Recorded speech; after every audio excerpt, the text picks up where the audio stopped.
Hello, everybody. Hi, welcome back to the channel. And are you ready for some football? Because I'm ready for some football. The NFL starts this week. Let's get into it.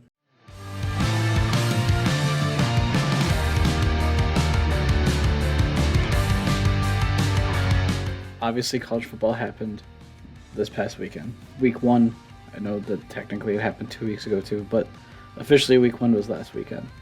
And there was a lot of games that were covered this weekend, and there were some good games. Obviously, also a lot of like cupcake games for the top 25, but also more importantly, the NFL is this next weekend. It's back, literally tomorrow, the day of the because I always upload Wednesdays.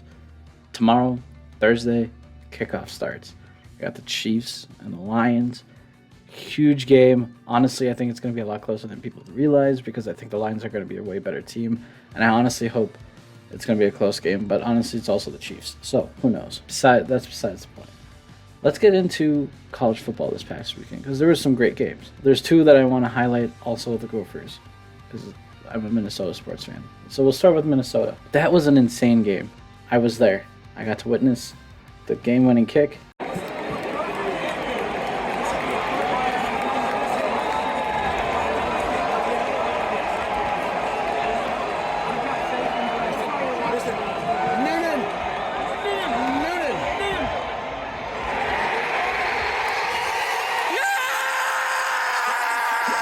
Daniel Jackson had an insane toe tap touchdown. Like, it was unreal watching it, and like the whole stadium was silent. And then like we watched him catch it. We cheered initially because they called touchdown, and then like oh, is it close? Because it was kind of close, and then they showed it, and he actually was in. It was unreal. So that was an unreal experience for me because I was not only just there, but I got to go on the field before the game, and that was cool. And if you go look at my Twitter or X, whatever, I don't like calling it X. If you go look at my Twitter, if you go look at my Instagram, I post some photos there. And honestly, they're like, I got some of their pregame stuff of being on the field. It was super cool. Like for a huge football fan, that was super cool. And then for the first like 56 minutes, the Gophers sucked. They sucked. I legit thought Nebraska was gonna actually pull it out. And they have a good quarterback. Like Jeff Sims, like I'd say what you want, he has an issue of staring down his receivers. But I mean, he went for 11 and 19, 114 yards, and a tutty, which I mean isn't terrible. He did run the ball really well. He was their leading rusher, 10 rushes for 91 yards. So I mean, he's showing that he can be a good dynamic QB, but he just has an issue of staring down his receivers. If you look at all three of his interceptions that game, the one in the back of the end zone and at halftime, I mean, he was staring down his dude. It gave enough time for our guy to back up and get the pick. And then the same one that, towards the end of the game, that gave the Gophers a chance to kick the game-winning field goal, he just stared him down. Like, it was easy. Even I could have, I'm slow, and I could have easily have, read the read and gone to him. That's how hard he was staring him down. Like, I'm just saying, he's got to improve on that. If he can stop staring down his receivers and get some head movement in there, I think he'll be a good dual threat quarterback. But as of right now, that was a rough game. But yeah, that was unreal. I think this Gophers team is going to be right where we've always been. 7-5, 8-4. I think a bowl game again. I don't think we're going to be too crazy, at least from what I saw against Nebraska. So who knows? But hey, it's a good win, and I get to hold some bragging rights over Julie. So that's good. The other big game was Colorado and TCU. This was a huge game for a lot of reasons. One of them being that Colorado was, obviously they saw Deion Sanders, Coach Prime. They brought in a lot of players from when he was in Jackson State and his son being quarterback. And there was a lot of hype surrounding him, but there was a lot of questions around that hype. Like, could they actually live up to the hype? Could they actually do what they needed to do? And honestly, they did. I mean, they went into TCU, who were runner-ups in the NFC or the NFC championship game, the college football championship game last year, and they went in there and they beat them. And these are going to be their rivals next year. These are going to Colorado's going into the Big 12 next year, and they showed that they can play Big 12 football. And Big 12 football is no defense, all offense, and they proved they can do that. They got some key defensive stops. I mean, they got that Travis Hunter kid who is a receiver, and he played like, what was it, like 129 snaps? I think that was the number. He was playing both sides, and that's unreal. He had like, what was it? It was 11 catches for 119 yards, and he had an interception. That's unheard of. That's unreal that he's playing both ways like that, especially in that heat. That game was hot in that game. I think I could just like scroll down and I'll tell you what the temperature was. I thought don't they tell you the temperature at kickoff? ESPN tells you whatever, doesn't matter. It was hot. It's in Texas. You can imagine how hot it is. And you know what? They lived up to it. Deion Sanders, his kid, Shedeur Sanders, I mean, he had an amazing game. I watched that game. 38 for 47, 510 yards, 4 touchdowns, no interceptions. I mean, kid was balling. Kid was just throwing dart after dart. And I mean, not to take away from TCU, they put up a hell of a fight. I mean, they've always had a good running game.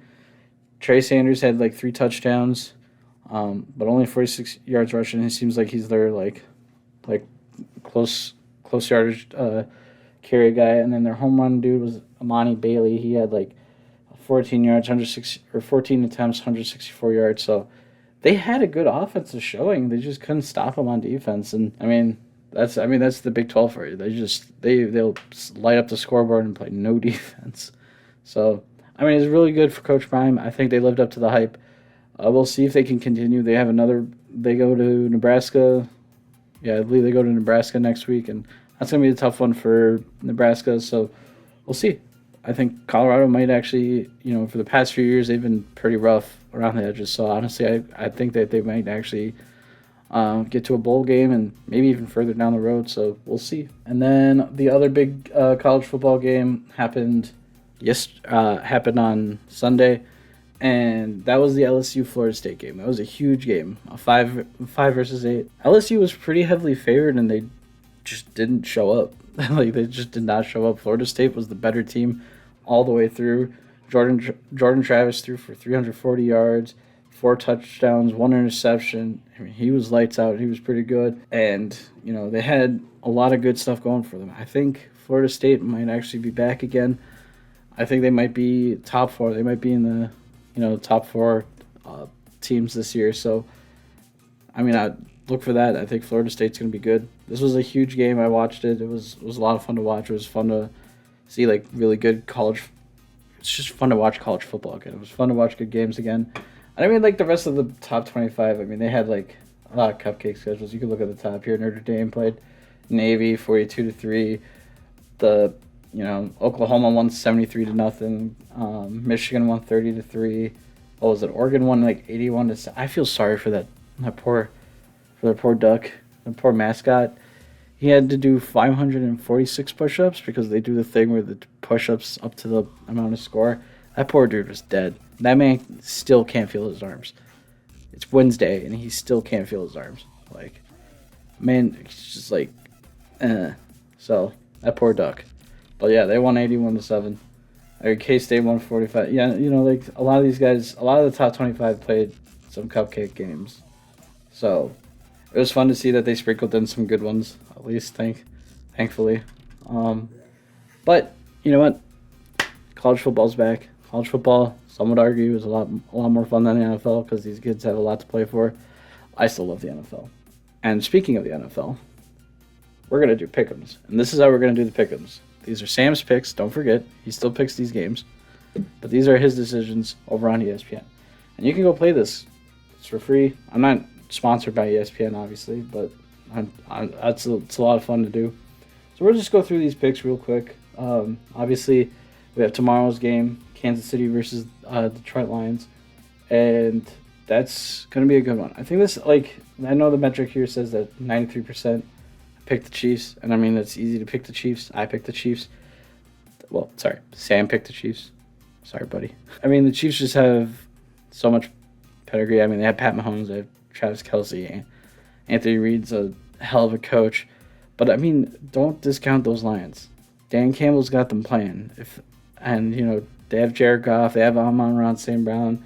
That defense, if they can get it going, I think this will be a closer game than people realize. I think this will be a lot closer game than people are going to give it credit. It's going to be a fun one. It's a great Thursday night starter. Hopefully the Thursday night games aren't duds like they were last year. A lot of the Thursday night games were so bad. They were so bad last year. They're like there were so many games where they were not even score touchdowns, just a bunch of they were atrocious. I hope the Thursday night games are better this year. Obviously, I know that's not like scheduling or anything. That just what happens. The games just sucked.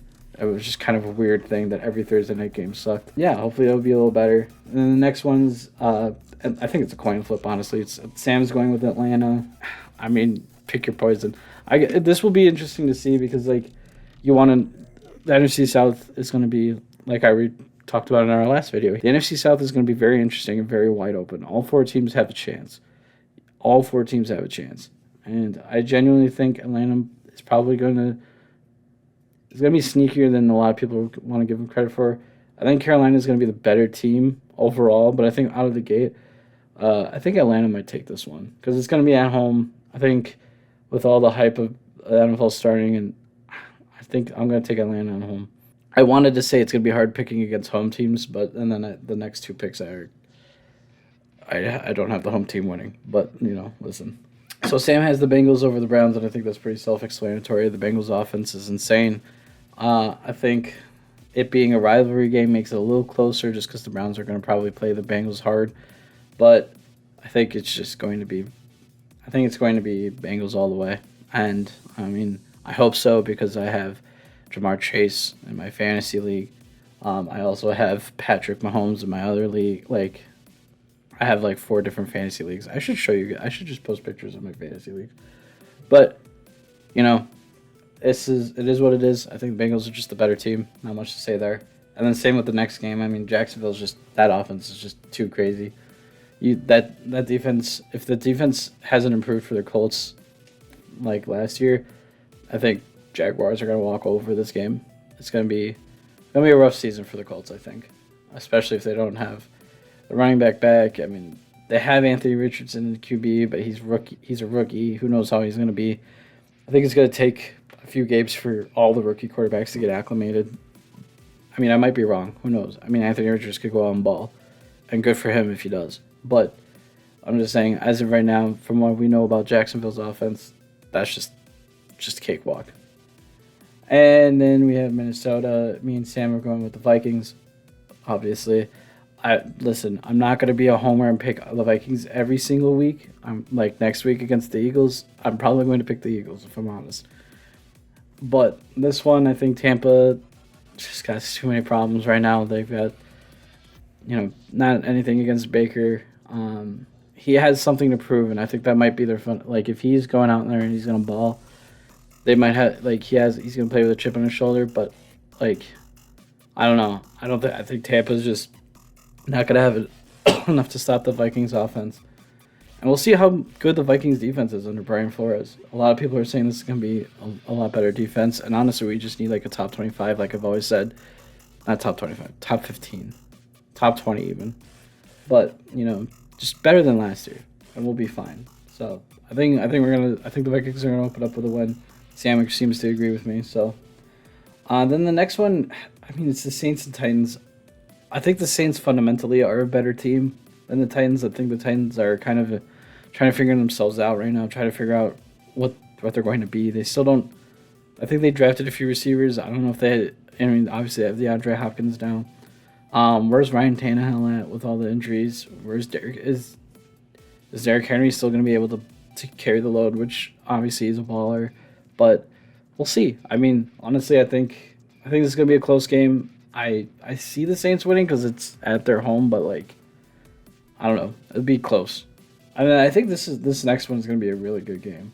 Like, on paper, the 49ers blow this game out of the water, but I mean, that Steelers team, man, with their head coach, he's never gone below 500. But yeah, Mike Tomlin, he's never had a losing season. That defense in Pittsburgh is rough, man. They're hardcore. They're going to stop you at every. And that's 49ers offense. I mean, they have some firepower, but, Where's Brock Purdy at? We'll see. Was last year a fluke for Brock Purdy? Again, we'll see. That 49ers defense is arguably better than Pittsburgh's, which is, saying a lot. So I think I think me and Sam are going with San Francisco, but it's gonna be a close game. I think this would honestly be a really good game. I think this is gonna be a fun game to watch, and especially if you like defenses. This one, Commanders and Cardinals. I mean, it's gonna be. I think the Commanders are gonna be a lot better than people are gonna give them credit for. I think they're gonna be close to 500 though, like 9-8, or 8-9, somewhere around there. But I mean, Cardinals are gonna be the worst team in football this year, like bar none. So I think the Commanders should take this one pretty easily. But I mean, who knows? So it's the Commanders; they can stink it up too. So I think it's going to be the Commanders. I think it's going to be pretty straightforward. Sam seems to agree with me on that. But yeah, I think the Cardinals. I watch out. The Cardinals are I think they'll be happy to win a game this year if they're not just tanking. Because I know tanking is illegal, but people do it. So if they're not just straight up tanking, they might win a game this year. This is also kind of an interesting matchup. Like, obviously on paper, the Ravens are clearly the superior team, and Houston's not going to be all that amazing this year, but I'd just be curious to see how CJ Stroud does. I think he might be one of the few that doesn't need to get acclimated. I think he's going to be pretty good off the hop, but we'll see. But I mean, Baltimore, they have a really good defense. Their offense is a question mark. They do have like Odell now. Let's see if Rashad Bateman can turn it around. It'd be a good maybe receiver 1, maybe receiver 2. Let's see how Lamar Jackson is. As long as he's healthy, like that team has a chance to win. As long as Lamar's healthy, he's proven he's a very good thrower. He's obviously a dynamic runner. So I think Baltimore easily wins this game, but it'll be interesting to see how CJ Stroud plays. And then this one, it's interesting because it's the NFC North rivals. I would be interested to see how Green Bay fares without Aaron Rodgers for the first time and see how Jordan Love plays. They have like Watson and stuff like that. They have Aaron Jones, AJ Dillon. That's a really good running combo. We'll see where their defense is at. I think the Bears win this one just because of Justin Fields. That offense has gotten a lot better. We'll see where their defense is at. I think this might be a barn burner, but I think Justin Fields is going to prove this year that he's a really good QB, and good for him because I really like Justin Fields. Genuinely, I think he's a cool dude. I think he's gotten a lot of hate for no reason. I think he's going to be a really good QB, and I think he's going to take a huge step this year. And this is coming from a Vikings fan, so Broncos and Raiders. I mean, this is a coin flip. We don't know where the Raiders are. And on paper, I think this should be a lot more into Denver's favor, especially with Sean Payton hiring and head coach. They automatically are probably upgraded. I think Russell Wilson's going to have a bounce back year.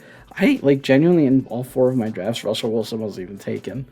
And that's saying a lot considering he used to be like one of the first gone. So I think this is going to be a good barometer for Denver to see where they're at. But I think the fact that it's this close just proves that no one knows what to expect. I think Denver is the better team, but we'll see. We will see. We'll see how Sean Payton does. I don't like Sean Payton, but Vikings have some history with him. So, and then this game, I mean, this is. I don't know what the Patriots are doing, man. Like, they got rid of their. Do they still not have a backup QB? Because they got rid of a really good backup, and Mac Jones I think he's just by himself in that QB room right now. So if he gets hurt, they're effed. I don't know. I think the Patriots are not. I don't think they're going to be good again. Their defense is good. I don't think their offense is going to get that much better. I think Philly wins this one hands down. Their defense is just superior. Their offense is just superior. This is going to be a blowout. I think it's going to be a huge blowout. I think the Eagles are going to predominantly win this game. Just landslide this thing. This is going to be a fun one. I have Miami winning this. Me and Sam are going with Miami on this one. That Chargers offense should be good. But I mean, so is Miami's offense.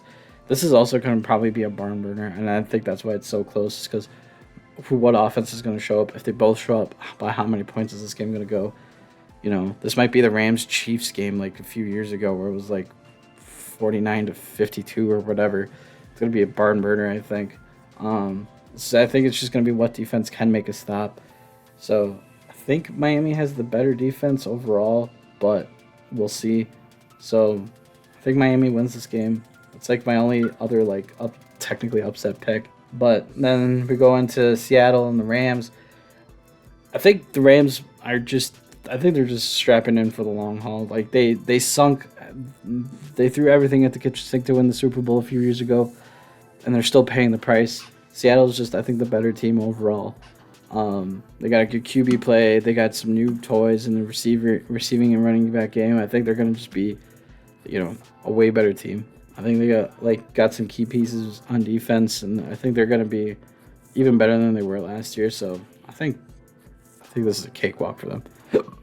The Rams should be terrible, and are going to be terrible for a while. And then the last two primetime games, Sunday night and Monday night, these are going to be fun games. These are going to be really fun games. Dallas is still probably the better team over the Giants, but we'll see how far the Giants have come. And we'll see if last year was a fluke for them. This is going to be a close game, I think. I think there's going to be, that East battle. These games are normally pretty close between the Giants and Cowboys, especially when both teams are on. So we'll see. I think it's going to be a lot of fun, especially I think it's a good opening Sunday night game. But I think Cowboys win this one. And then that Monday night game, that Bills-Jets game, that's going to be fun to watch. We got Aaron Rodgers with the Jets, Dalvin Cook with the Jets now. We'll see how that offense is, see where the Jets are. That defense last year was really good. The only reason they won 7 games, I think. So we'll see if that offense is good, if that defense is really good. I mean, that Jets team might be able to win against Buffalo. Honestly, I could see it doing it. Do I have them picked? No, but I'm just saying I could see it happen. I think that will send some shockwaves through the NFL. If they can win that Week 1 game, that'll be huge for them. But, I mean, also Buffalo's they have a lot of firepower. That defense is solid enough. I think it would be a shootout, too. It'll be fun to watch Josh Allen and Aaron Rodgers battle each other, so it'll be a lot of fun. I think that's a great Monday night opener. I have the Bills winning, but I mean, honestly, like I said, I could see the Jets winning this thing. So that's my thoughts on the weekend from college football. That's my thoughts on the future weekend. I'll see you on Friday. It's going to be a lot of fun, guys. I'm so ready for football to be back. I'm so happy. I'm so excited. Almost as excited as what I was when I watched the Gophers kick that game-winning field goal. I've showed some photos. We could post the photos again, but I was really happy. So, yeah, I think it's gonna be a fun year. It's gonna be a lot of fun. I'm recording it this time, so I have a lot of fun. So, see you guys on Friday. Enjoy Thursday night. It's gonna be a fun game. I'll see you on Friday. Bye-bye.